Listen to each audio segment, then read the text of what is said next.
Présidente, merci pour m'avoir accordé à nouveau la parole. Je serai brève, mais je me dois de répondre avec la plus grande clarté et fermeté face aux arguments avancés par le représentant permanent du Rwanda. D'emblée, soyons clairs.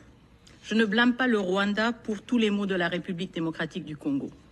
Je blâme le Rwanda pour la présence illégale de ses troupes sur notre territoire, le massacre de Kishishe, le bombardement du camp de déplacés de Mugunga, le pillage systématique de nos ressources naturelles et les attaques contre les soldats de la paix des Nations Unies et de la SADC. Je blâme donc le Rwanda pour les violations de la Charte des Nations Unies. Ces actes sont tous des crimes, ils ne relèvent pas d'un quelconque malentendu ou de différends bilatéraux. Ces faits, Madame la Présidente, ne relèvent pas de spéculation, ils sont documentés, corroborés et gravés dans les rapports des Nations Unies. Je prends néanmoins note de la posture du Rwanda qui doute de l'objectivité des experts des Nations Unies. Le Rwanda avance que la République démocratique du Congo est confrontée à de nombreux groupes armés. Et oui, c'est un fait. Mais cet aveu de la complexité de notre contexte sécuritaire ne saurait servir de justification à ses propres violations de notre souveraineté. Ce n'est pas parce que d'autres défis existent que son soutien au M23 ou la présence de ses troupes en République démocratique du Congo en deviennent excusables. Je le dis avec force, l'appréciation du Rwanda sur nos défis internes ne lui donne aucun droit d'y intervenir. Le Rwanda invoque aussi l'idée que le M23 représenterait des communautés marginalisées. Permettez-moi de poser une question simple à cette Assemblée.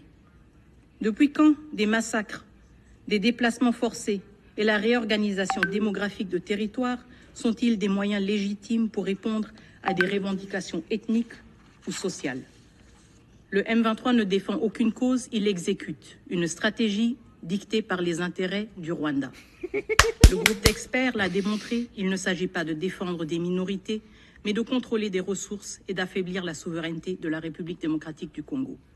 Enfin, le Rwanda prétend que les mesures qu'il qualifie de défensives seraient légitimées par des propos tenus par des responsables congolais. Je rejette fermement cette allégation.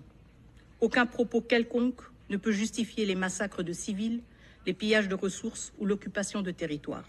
Rien, absolument rien, ne peut légitimer les crimes de guerre, les crimes contre l'humanité ou la violation de la Charte des Nations Unies. Détrompez-vous, Monsieur le représentant. Le Rwanda n'est pas et ne sera jamais le gendarme de la région des Grands Lacs. Merci. Si le Rwanda souhaite prouver sa crédibilité en tant qu'acteur de paix, qu'il commence par honorer ses engagements dans le processus de Luanda. 34 jours plus tard, nous attendons toujours vos experts. Et ils arrivent seulement après insistance de la part de la République démocratique du Congo et du médiateur. La République démocratique du Congo reste fermement engagée dans le processus de Luanda, convaincue qu'il constitue la voie la plus prometteuse vers une résolution durable du conflit. Tout au long de ce processus, notre posture a été constante, constructive, respectueuse des engagements pris et résolue à œuvrer pour la paix. Ce Conseil a un rôle central à jouer pour garantir que toutes les parties respectent leurs obligations et contribuent à cet objectif commun. Madame la Présidente, Mesdames et Messieurs, le peuple congolais, dans toutes ses composantes, aspire à la paix et à la stabilité. Ces aspirations légitimes ne sauraient être réduites au silence par des stratégies de division et de domination.